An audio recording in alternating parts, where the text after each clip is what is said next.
네, 오늘 무슨 날인지 아시죠? 네, 별 볼 일 없는 날이죠. 아버지 주일입니다.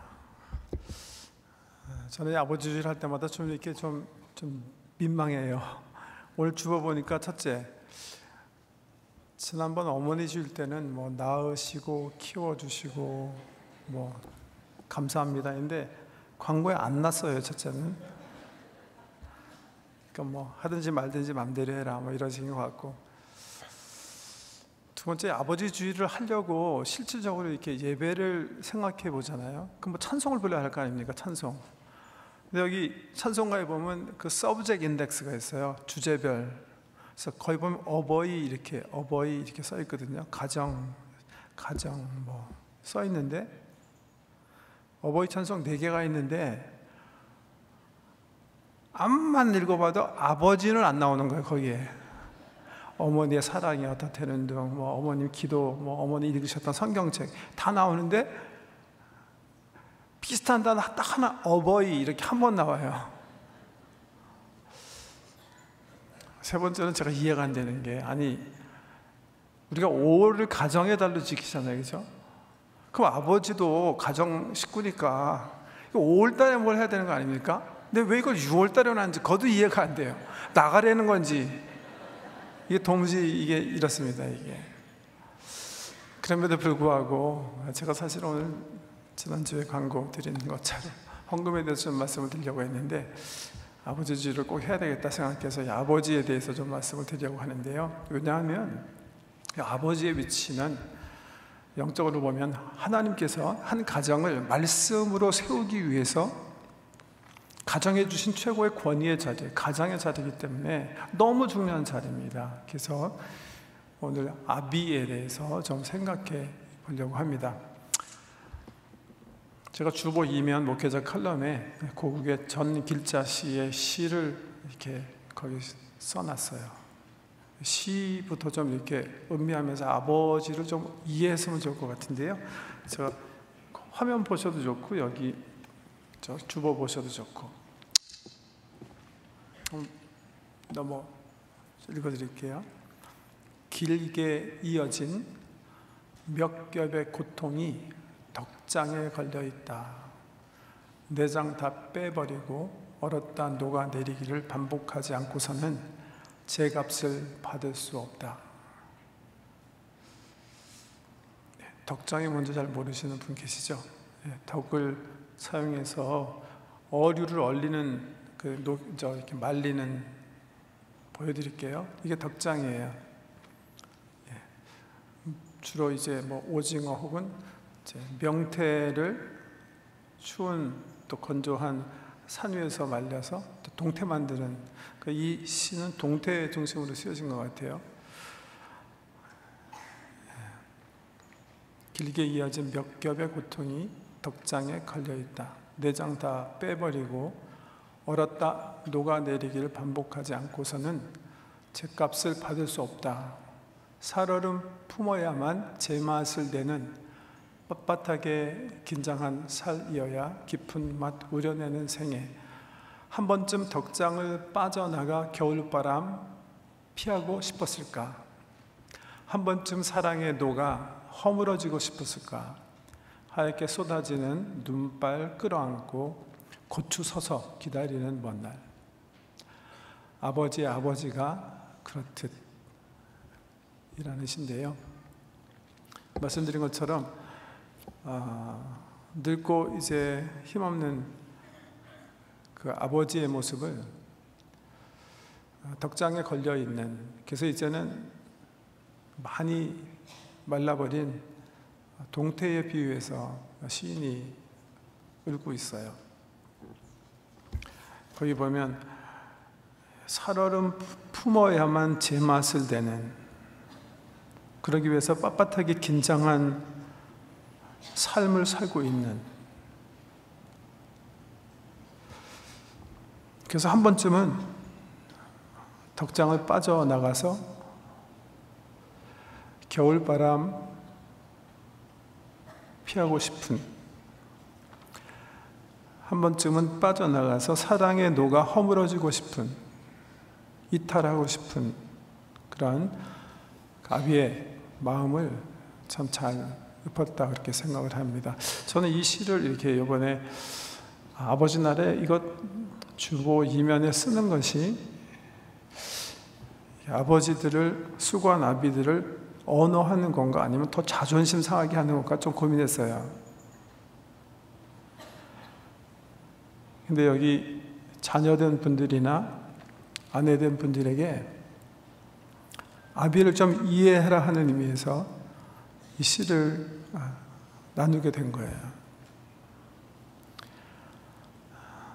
얼마 전에 대학교에 있는 후배들이 저희 교회 방문하겠다 그렇게 자기들의 소망을 얘기해서 제가 오라고 그랬어요. 토론토 대학은 7개 관계된 신학교가 있습니다. 캐톨릭에서 3 신학교 가지고 있는데 하나는 세인트 마이클, 또 하나는 세인트 아가스틴이라는 데고 또 하나는 리지스라는 제수의 제자들 길러내는 학교고요. 영국 성공회에서 2군데 가지고 있는데 트리니티라는 신학교랑 윌클리프라는 신학교고, 또 연합교단에서 임마누엘 신학대학원 가지고 있고, 저희 카나다 장로교단은 낙스칼리지인데요. 토론토 대학교 대학원에 그 7개 신학대학원이 있어서 각각 따로 운영하고 다른 교수를 가지고 있지만 같은 프로그램을 또 공유해서 같이 공부하는 분들이 다른 교단 가서도 더 많이 공부할 수 있도록 그렇게 연합신학을 이루는 데인데요. 거기서 특별히 우리 한인 가운데 이제 박사학위 공부하는 후배들이 저희 교회를 방문해서 잠깐 우리 체육관에서 운동할 수 있게 해달라.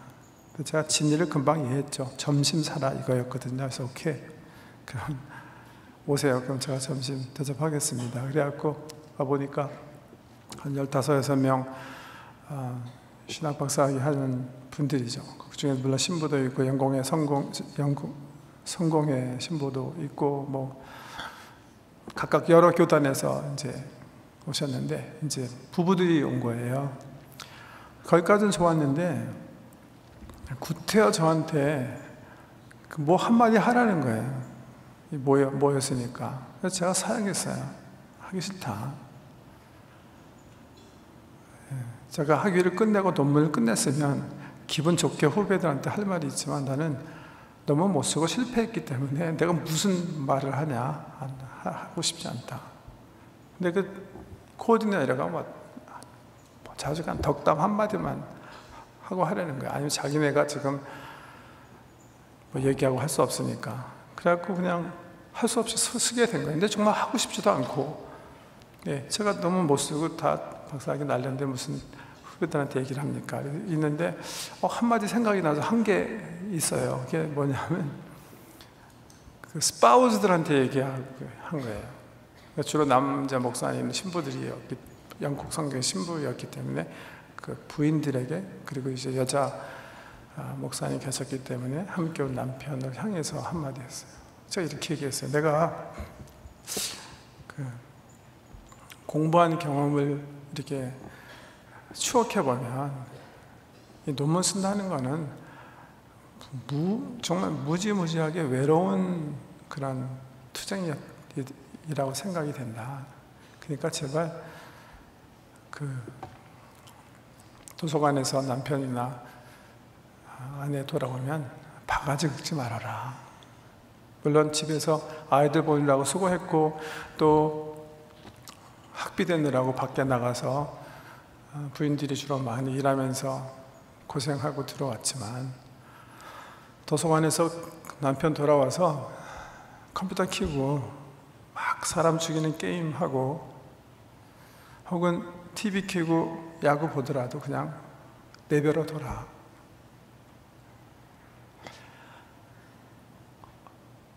얼마나 힘들었으면 그렇게 하겠냐.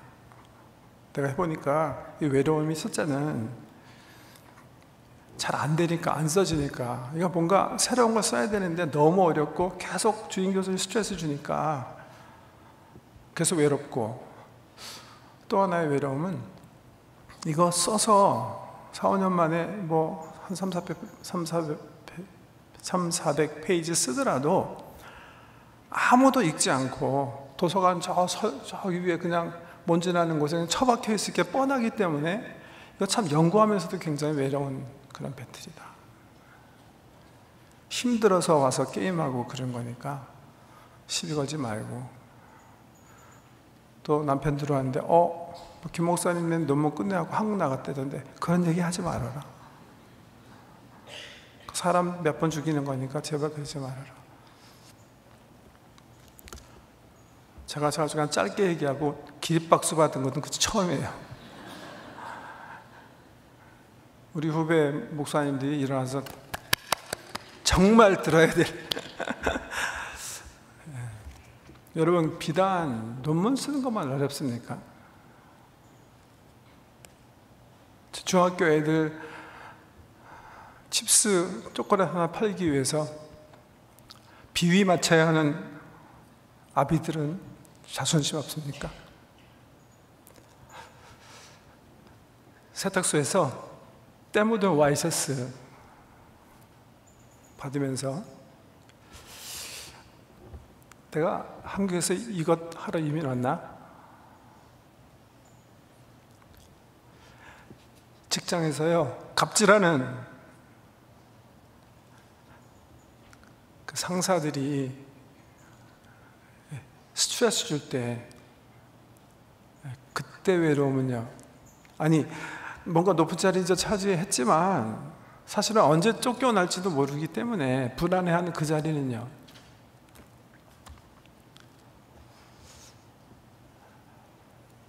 덕장에 걸린 동태처럼 힘든 자리거든요. 그래도 일단 토끼 새끼 같은 아이들 아내 살리기 위해서 나가야 되거든요. 제가 오늘 하는 설교가 굉장히 우리 젊은 여성분들 가운데 굉장히 섹시즘이다. 이거는 굉장히 좀 가부장적인 그런 이해가 아닌가 그렇게 생각하실지 모르겠는데요.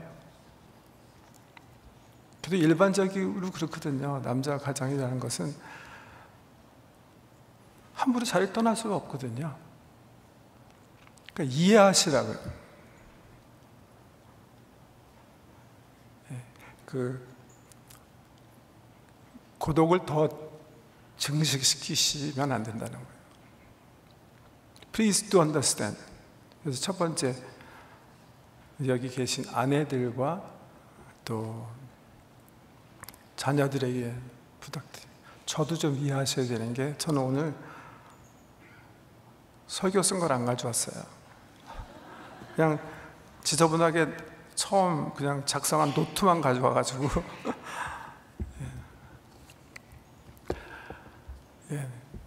두 번째 부분은 제가 아버지 되신 분들에게 좀 말씀드리고 싶어요. 오늘 설교 말씀 본문 한번 생각해 보기 원하는데 너무 잘 아시는 말씀이라 다 읽지 않았습니다. 달란트 비유인데요, 예수님께서 해주신 비유의 말씀입니다. 어떤 주인이 있어서 여행 가며 세 종을 불러서 하인을 불러서 달란트, 하는 사람한테는 한 달란트, 한 사람은 둘, 한 사람은 5개 이렇게 주고 멀리 여행 갔다가 돌아오는 거예요. 5달란트 받은 사람은 5달란트 남겨서 주인에게 갖다 주고, 2달란트 받은 사람은 2달란트 받아서 갖다 주고, 1달란트 받은 사람은 망할까봐 그냥 숨겨뒀다 가져와가지고 크게 책망듣는 그런 이야기인데, 우리 인생을 살면서 정말 중요한 교훈이 이 예수께서 해주신 비유 속에 담겨 있다고 생각합니다. 첫 번째는요, 우리 아비들이 추구해야 될 영광의 트로피는 우리가 어렸을 때 꿈꿨던 그런 트로피가 아니라는 거 새기셨으면 좋을 것 같아요. 우리가 보통 여자아이들은 처음에 이렇게 어려서 동화책을 읽으며 예쁜 공주가 될 것을 꿈꾼다죠. 근데 남자아이들은 백마 타고 나타나서 공주를 체포하고 있는 그 악당들을 처치하고 공주를 구출해내는 영웅 되는 것을 꿈꾼다고 합니다.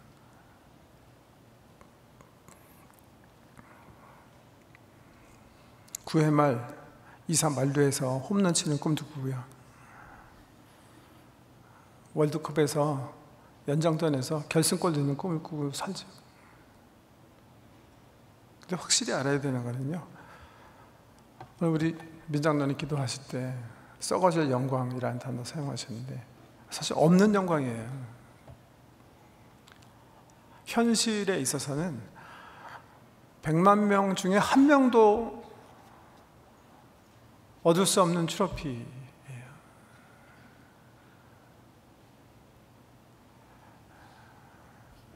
그거 쥐지 못했기 때문에 기분 나빠하실 필요도 없고 자존심 상할 필요도 없고, 혹 그게 어렸을 때 꿈이지만 지금 성년이 돼서 다른 허황된 꿈으로 대처하셔서는 안 돼요. 예를 들면 직장에서 상사로 박수받고 권력을 사용하는 것으로 대리만족 삼으시면 안 돼요. 돈을 더 많이 모아서 내가 내 남자됨을 보여주겠다 라는 허황된 꿈에 자신을 버리셔도 안 된다고 생각해요. 더 도덕적으로 나쁘게 내가 아직도 남자로 살아있다는 것을, 내 아내가 아닌 여자를 호텔방에 침대에 끌어들여서 내가 아직 남자인 것을 증명하려고 해서는 결코 안 돼요. 그런 것들은 허황된 꿈에 불과합니다. 진짜 우리가 바라보고 달려야 할 트로피가 있어요. 그 트로피는 우리 주님이 우리가 삶을 마치고 그 앞에 섰을 때 우리에게 주시는 진정한 영광의 트로피. 오늘 성경 말씀은 그 트로피에 대한 말씀이에요. 보세요. 5달란트 받은 사람, 그래서 5달란트 남긴 사람, 2달란트 받아서 2달란트 남긴 사람, 이 두 분이 주님 앞에 섰을 때 주님이 그들에게 하신 말씀이, 너는 5달란트 남겼으니까 참 잘했다. 2달란트, 너는 5달란트보다는 그래 200 몇 퍼센트가 되는 거죠? 40% 정도 남겼네. 그러니까 너는 40% 내가 상 주겠고 너는 그러면 100% 받아라. 1달란트, 너는 이 사람 남기지 않았지만 1달란트 남겼으니까 10분의 1이다. 너는. 주님 그렇게 하지 않으세요. 똑같이 말씀하세요. 5달란트 남긴 종과 2달란트 남긴 종에게 똑같이 말씀하세요. 착하고 충성된 종아, 내가 작은 일에 충성했으므로 내가 많은 일을 내게 맡기리라. 내 기쁨에 참여하여라.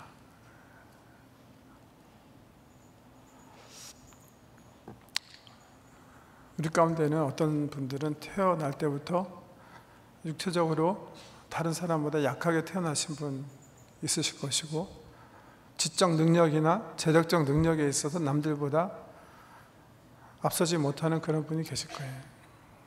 이 세상의 기준으로는 좀 억울한 일일지도 모르겠어요. 하나님 앞에서는 전혀 문제가 되지 않아요.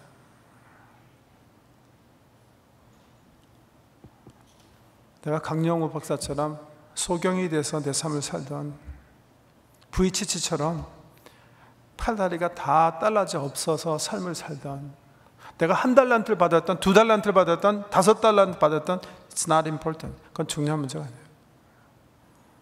내가 그 달란트를 가지고 정말 착하고 충성되게 살았는가, 하나님께서 나를 있게 하신 그 자리, 내게 맡기신 소명의 자리에서 나는 충성스럽게 진실되게 살았는가, 이거는 중요해요.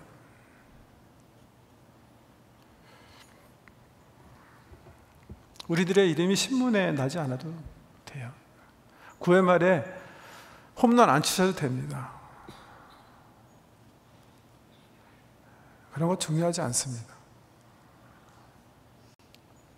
중요한 거는 우리 주님 앞에 섰을 때 잘했다, 네가 적은 일에 충성했다, 내가 네 진실됨을 안다 하는 그 말씀입니다. 그래서 아버지들에게요, 제가 그냥 세 가지 부분에서 부탁을 그냥 드리려고 해요. 첫 번째, 충성된 사람으로 하나님 앞에 서기 위해서 우리 아버지들은 가장으로, 영적인 책임자로 먼저 자기 자신이 하루에 최소한 15분씩 하나님께 깊이 있게 교제하는 시간을 가져야 된다고 저는 믿어요. 가능하면 아침 첫 시간. 일찍 일어나는 건 힘들지만 사랑으로 몸을 일으켜서 하나님 앞에 내 자신을 앉힌다.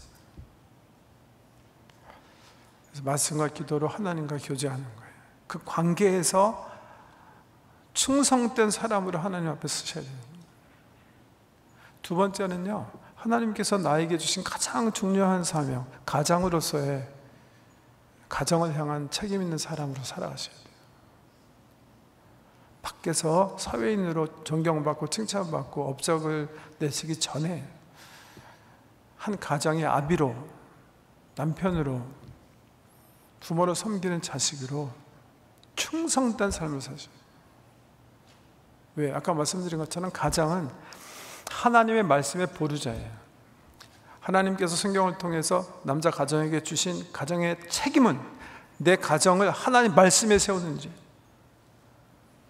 기도와 사랑과 본으로 내 가정을 세워야 하는 중차지한 임무가 있어요. 그 임무를 철저하게 아비들은 수행하는 거예요. 아내를 예수 그리스도의 이름으로 축복하고 자녀들을 축복하고 모범으로 내 삶을 통해 예수 그리스도께서 내게 주신 사랑의 삶을, 진실된 삶을, 정직한 삶을, 순결하고 거룩한 삶을 살아내는 거예요. 세 번째는 사회를 위한 책임이 있어요. 우리 주님 말씀하시기를 내가 아버지가 나를 보내신 것처럼 나도 너희를 보낸다.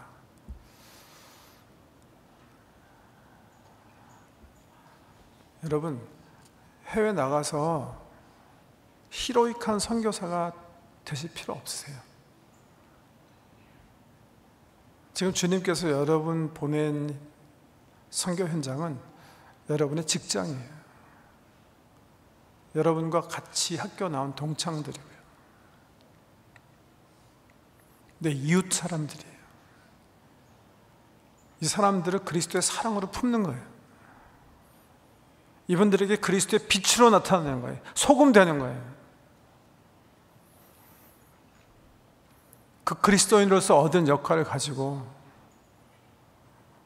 내 주변에 하나님께서 내게 맡기신 영혼을 살려내는 거예요.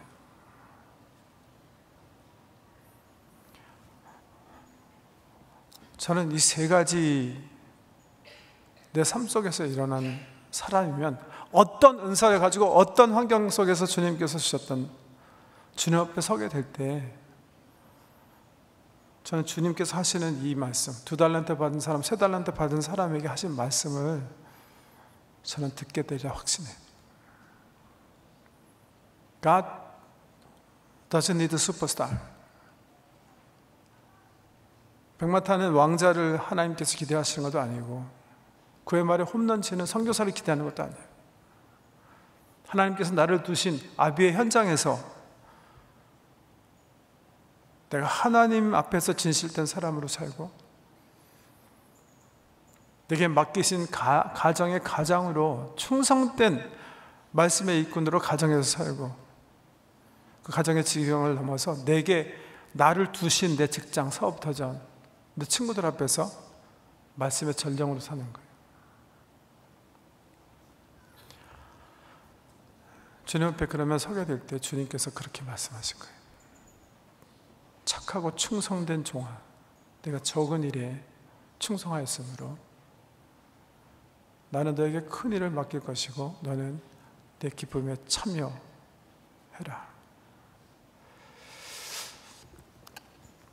아버지 주님 맞아서 아버지에 대해서 말씀드렸는데요, 아버지를 이해하는 그런 이해해달라는 그런 말씀의 부탁을 다시 한번 새기기 위해서 아까 우리 정길자 씨 시 읽었는데 제가 이렇게 인터넷 뒤져보니까 그걸 영상으로 만들었어요. 그러니까 영상으로 한 번 더 보시면서 아버님들에 대해서 감사하는 마음, 또 이해하는 마음으로 살게 되시길 바랍니다. 한번 영상 틀어주세요.